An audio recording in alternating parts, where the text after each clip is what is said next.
everyone. Welcome to Sonographers in the Cities. I'm Lynn. And I'm Giselle. If you're new here, welcome. Thank you all so much for tuning in. We hope you enjoy it as much as we love doing it. Yes, thank you guys for coming. We really do appreciate you guys listening to the podcast, tuning in. We've got some emails that are really cool to know that the podcast is pretty much growing and being heard around the world, which is pretty awesome. So thank you guys for listening and commenting and sending in your questions. And today we're going to talk a little bit more about, updating you guys, because some of you guys have actually asked about Lynn. So we're going to update you guys about Lynn. Oh. Yeah. I've had people ask me like, I want to know what's going on with her. And they've seen your other video. So the one that we recorded together. And I was like, we have a podcast together. So let's catch up with Lynn today. And we're going to answer her questions too. Yes. What's going on? What were the questions? Well, you just had spring break. So I just had spring break. It was much needed. I was away for a week. I decided to not do anything with sonography as this quarter was really physically and mentally demanding. Mm-hmm. So I wasn't on my Instagram that much. I wasn't doing anything school related. I actually missed a homework due date, but that's okay. It's only a little bit. Okay. But I came back this morning and I was like, I'm ready to finish off this quarter. I'm ready to finish off this program. And I have less than 7 months left. Wow. So excited. You were so close. That's so exciting. Yeah.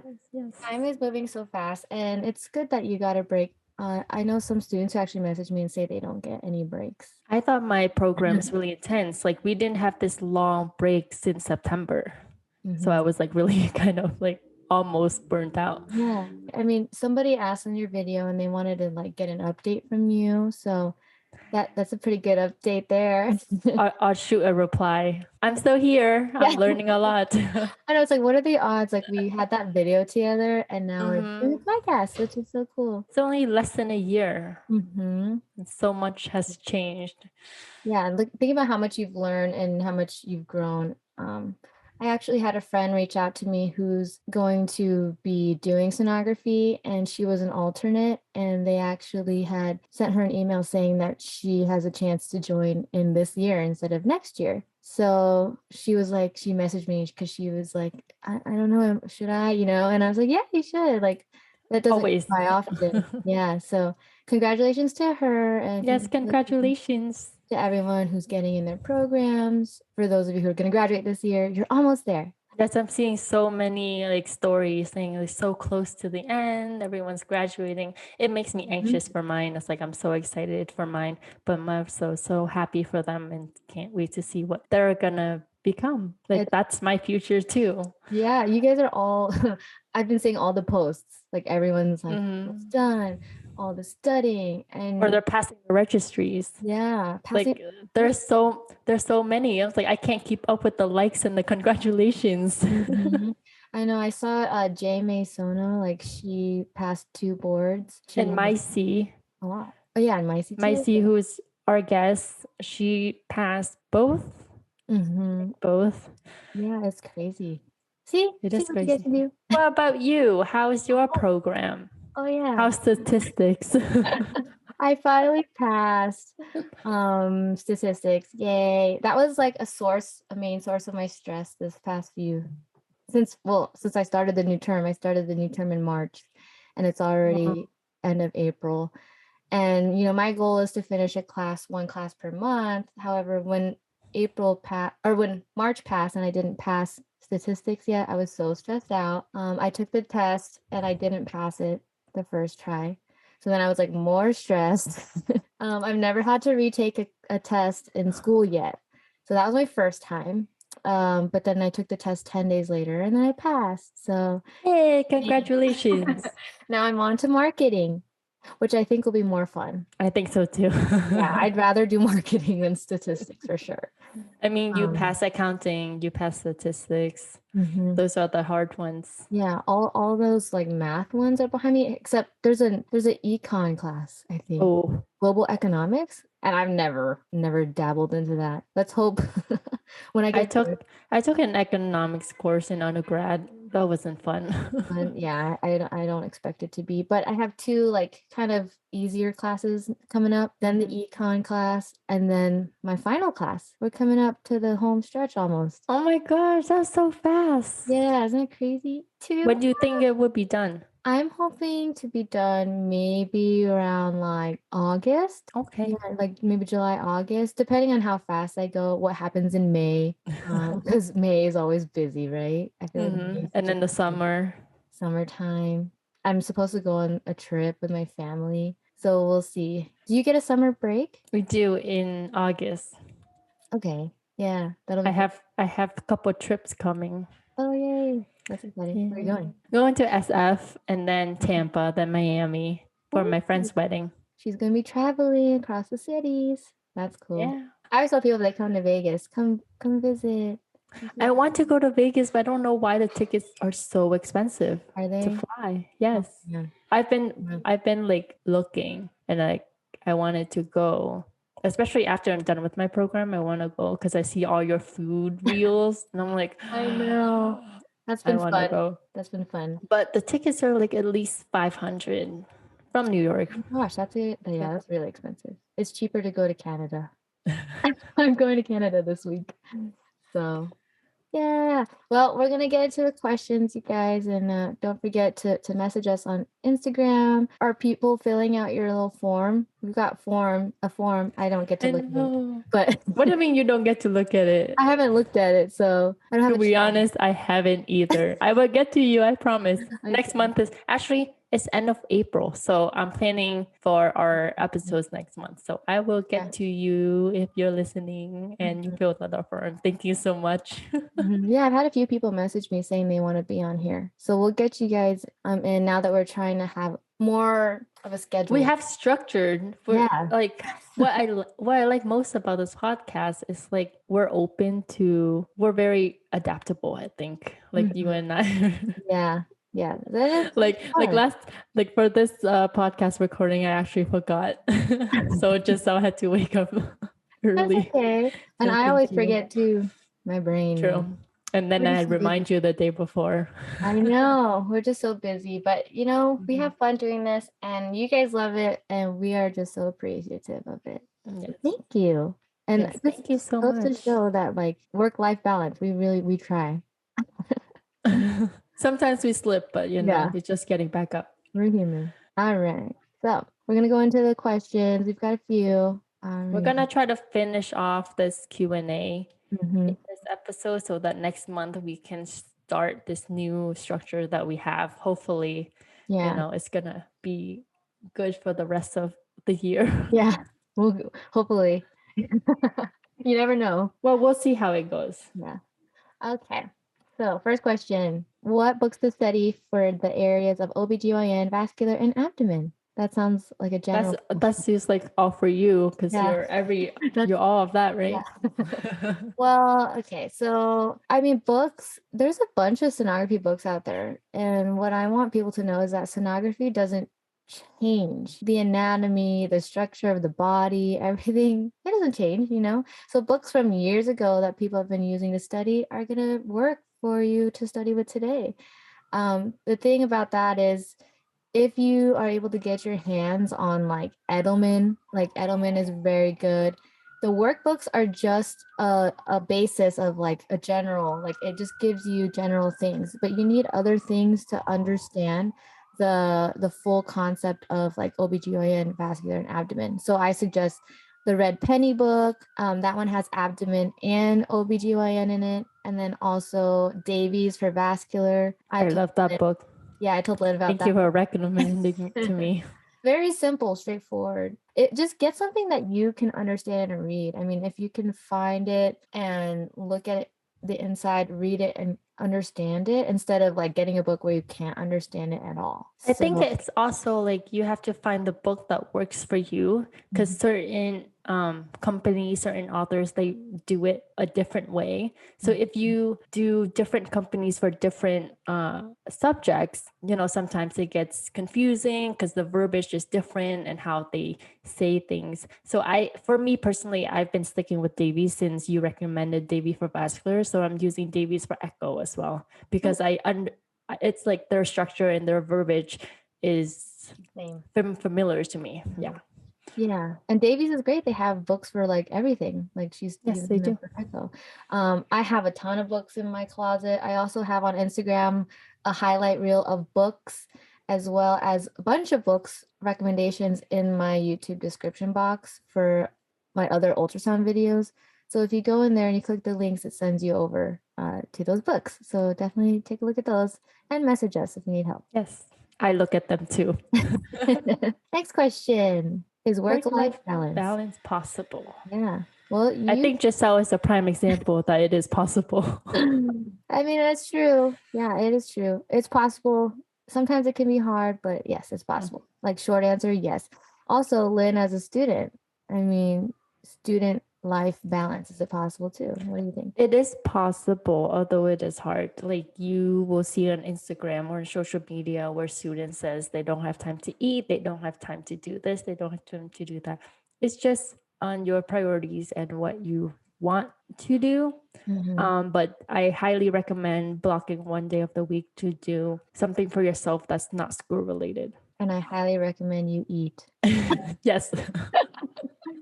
I know. I saw some of those posts where it's like, I can't Eat or sleep. Eat or and sleep. Right. And I know it's hard, but get that in. Your health is very important. How can you help others if you can't, stay healthy for yourself, Yes. And also, if that's fuel for your brain.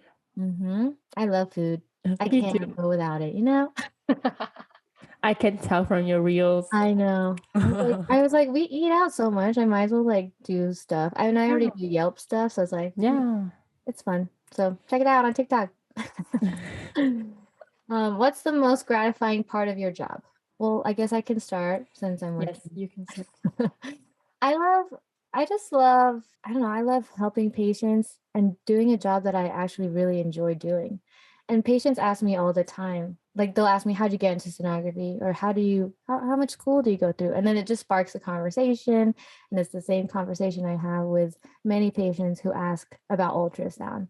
Just last night, I had a girl, she was asking me how many years it took and that she was thinking about being a midwife. And I was like, oh, actually, in sonography, we have midwife sonography, and I was like, you should just check it out. And talking to patients and I think just being there for them, that's probably the most gratifying. Everything else is a challenge and is just added on goodness to the field, but that's the most, I think, just connecting with the patients.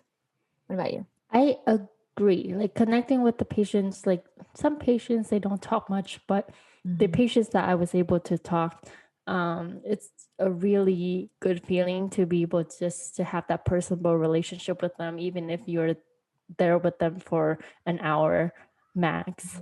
For me as a student though, the most gratifying part is that being able to, because we all say like sonographers are the medical detectives, right? Or investigators. We try to investigate what's wrong with the patients, why they're having these symptoms, and why the doctor ordered these exams.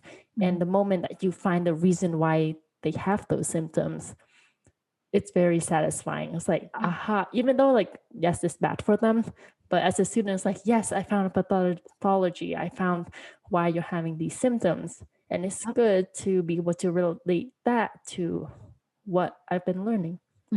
That's really gratifying. And it's funny. I think about it how like in your stages of sonography, like you're brand new, right? So your most gratifying thing is like figuring it out. Yes, you like Pathologies. Yeah, and I remember when I used to feel that way too. And now it's like gradually it changes every time. And that's the thing about this field is even if you're in it for such a long time, there's still things that are very gratifying to us sonographers, and why we stay scanning instead of going into management, or instead of moving up, or instead of changing careers. A lot of people who are in this have different types of gratifications from this job, and it's really cool. And then another thing is like you get to see inside the body, and everybody is different. Yes, we have the same arteries and veins, but you get to see what's in there, and like where some is like superficial, some is deep, and some aorta is like 10 centimeters deep. Some are deep in there. Some have 2 veins instead of 1. Yesterday my coworker found somebody with like malrotation, so the SMA, SMV are switched. Yeah, That's really cool. See, different things. like that's also like gratifying. Yeah, she was super happy and like excited when she was like, I found it. So yeah, that's definitely a good thing to be proud of, 'cause now you're learning. And then on the opposite spectrum, what is the biggest challenge you face in doing your job? I'll go first since you answered the last one. So along follow up to my gratifying answer, the biggest challenge is also that answer. Everybody's body is different. So so as a student, my experience it's very limited. So I haven't seen everything. So certain anatomy, certain, I guess, lack of better word, things like I don't know yet. So if I don't see it, if I don't know, then I'll be like, I'm stuck. That my preceptor, my sonographer is like, oh yeah, you just do this and then it should be here, or it's like give me tips and tricks. But I think for me, that's the biggest challenge, because you never know what you're gonna see for every patient, because everyone is different. And then that's also like the fun part too, because you get to find it, but then it's a challenge. Yeah, no, it definitely is a challenge, and it's hard because there's factors in our way, like gas, patient positioning, how their body is structured. Do they have a huge diaphragm or rib cage? Like, are they super skinny? Sometimes super skinny is not easier. Are they super big? Like sometimes that's really difficult. And sometimes they're actually easier to scan with certain things. So it just kind of, there's a lot of different challenges in this field. But for everyone, it's obviously going to be different. So you guys are going to face challenges, and a lot of them. I'm telling you now, those of you who are coming into the field or about to graduate, there's way more challenges out there than you will realize. But we're able to get through it, and still you can see people love their job despite the challenges. I guess one of my biggest challenges just recently would be because of how busy it is and the demand. So this is once you're like already in the field, right? For many, many years. Yes, you can scan fast, but you can't really scan that fast. You know what I'm saying? So Yes. they tend to order, like, especially if you're busy places or like hospitals, like they tend to order a bajillion ultrasounds, and they expect you to get them all done, and they expect you to just kind of zoom through them. And as sonographers, we can't really do that, unlike other modalities that can go pretty quickly, right? And to compare us to other modalities is very, very off, because we take almost 30 minutes to an hour per patient, and other modalities can take less than 5 minutes, maybe 10 minutes with their patients. So the challenge, I guess, in our hospital is they order like 8 stats in 1 hour, and there's only 1 of us or 2 of us. And we can only go so fast, So it gets stressful sometimes, and that's where you have to learn how to handle your stress. Yes. And not everyone's going to deal with that. But if you think about it, when you work at an outpatient place, you have to scan pretty fast because you've got to get through your schedule. So imagine the stress that comes when they add on patients. Patients are late, or you're behind because someone has very difficult anatomy. And, it's not our fault, but it is a challenge. So that's something that's happening right now. Sometimes you have those slow days where there's actually like you're going pretty good, pretty steady, everyone's on time, or everyone's pretty normal. But yeah, those come far few and far between. So definitely just know you're going to face some challenges, but you can get through it. So challenges, accept the challenge. What attracted you to this profession? If you've been following me, I do it because of my dad.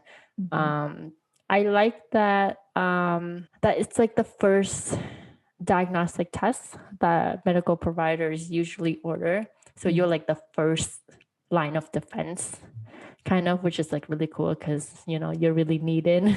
Yeah. And also like you can like I said, you can see inside. And I guess X-ray and other modalities, like you can see inside too, but this one you can see it as like you yourself, you're operating a machine and you're like, okay, let me move over here. I can see this. Let me move over there. So it's dependent on you.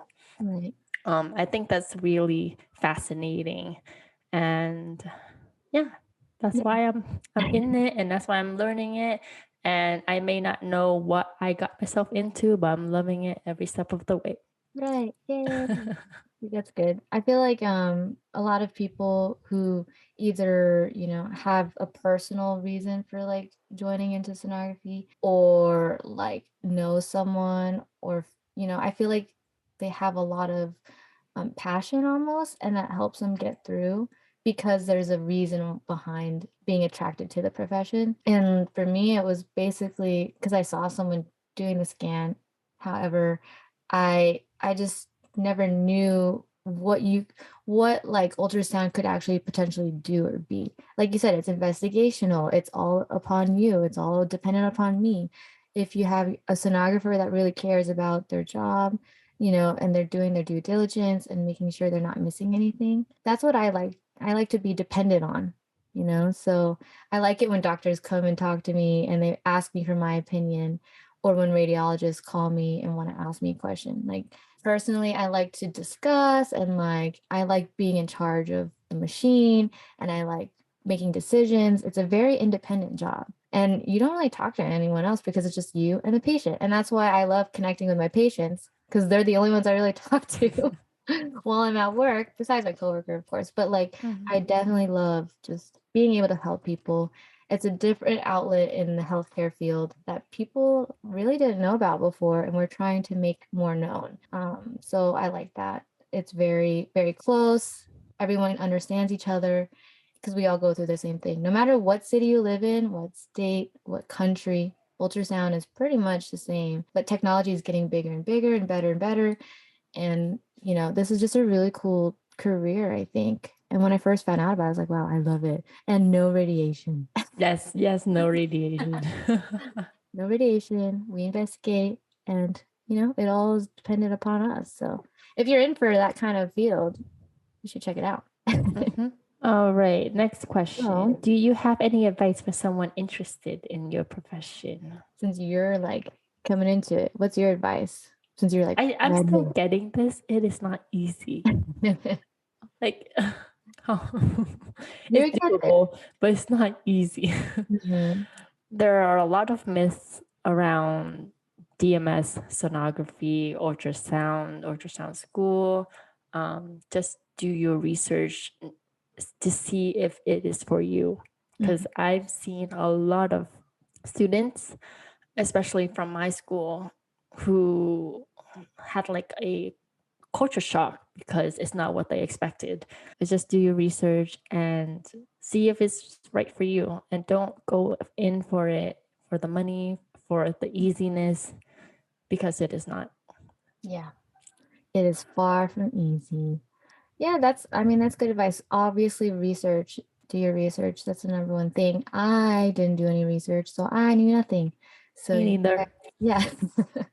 You guys have this opportunity to speak with people in the field, which I find is really cool, and with social media. And, definitely just, I don't know, reach out to someone, reach out to Lynn, me, anyone in your city. Discord group. Yes, Discord. There's a lot of people out there who are willing to help and are they're happy to talk about sonography. So I say reach out because everyone's super nice. Everyone's just really nice in this community and very helpful. And the funny thing is like a lot of, if you're going to school, sometimes you're like competing with each other because you're going to the same school. But also like the best way is to help each other and, get through it together, because that's the best way to do it. I feel like the healthcare community is a community and we're supposed to be there for each other and not against each other. You know what I'm saying? I know So what you're saying. definitely reach out and do your research. But that kind of goes into the next question and the last question, which is, what's your biggest learning experience in the field? So Quite vague. It's a big one, but it's vague. Like I've it, learned so many things. Like I had to narrow it down. Mhm. You can go first. Let me think. Well, I'm going to tie it in with like the advice of doing research and looking it up. And honestly, like if I had known, I feel like if I had known a lot of the things that I know now, that would have probably helped me as a student, right? So, my biggest learning experience is that I wish I had obviously connected more, talked more, um, talked to people and understood, especially when I was at my lowest lows in school, like see how it was, how their journeys were. If I had known that the journey wasn't, easy, obviously, and if I had known like the stress and like one day you'll get it, right? Because if I could tell myself in the past, like, you can do this, like, it's always hard at first, you're never prepared when you graduate. You're just going to have to, your confidence grows with time. So, a lot of times, I feel like when you're a student, you're trying to be perfect and you're struggling so hard to get that image, but you can't always get that perfect image. You have to just take the leap of faith, take the image. You know what I'm saying? I And know what you're saying. and the I biggest get that feedback all the time. right. And I never really had that feedback too back in the day. So, Mhm. I had a lot of pressure on me and my shoulders to have like very high quality images, which is good too, right?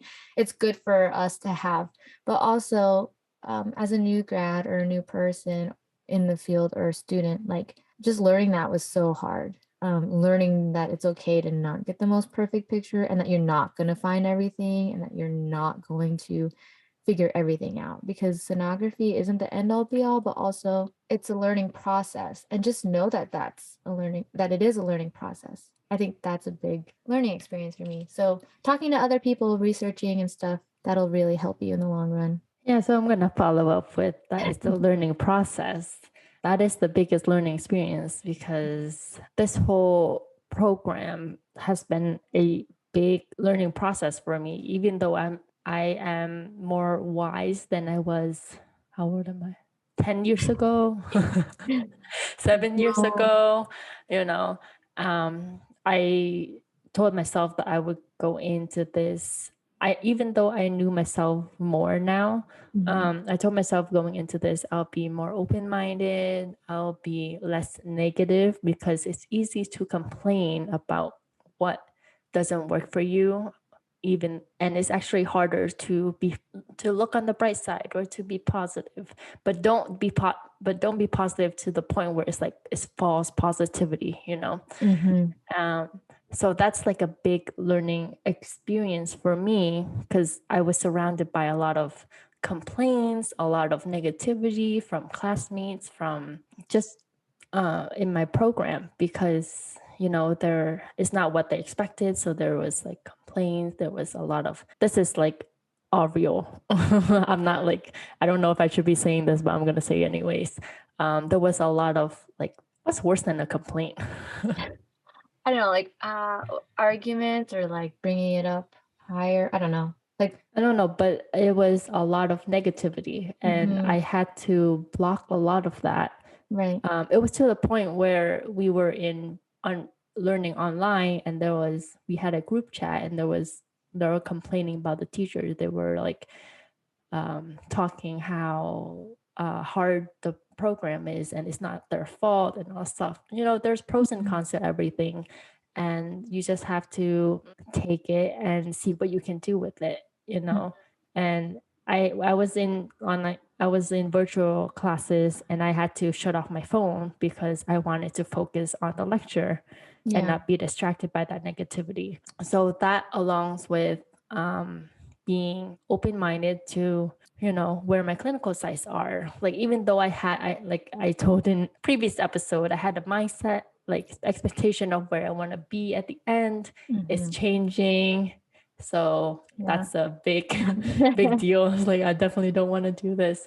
But yeah, just being adaptable and being flexible, even if you're learning things that you don't like, at least you're learning that it's not for you. Yeah, exactly. And that's how you grow in this field. And it's going to be, I know the question is, what's your biggest learning experience, but it's going to be a forever learning experience. Exactly. Yeah, it's definitely hard to pinpoint the one thing because there's a lot of stuff you'll learn. I've learned so much in the last 5 years. I have so much more to learn still.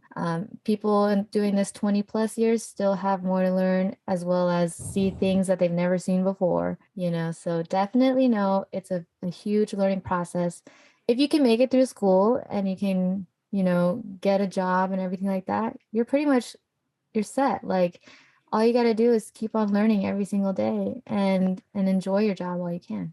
You just made me thought of something, because I have a lot of questions on DM saying how to prepare for clinicals,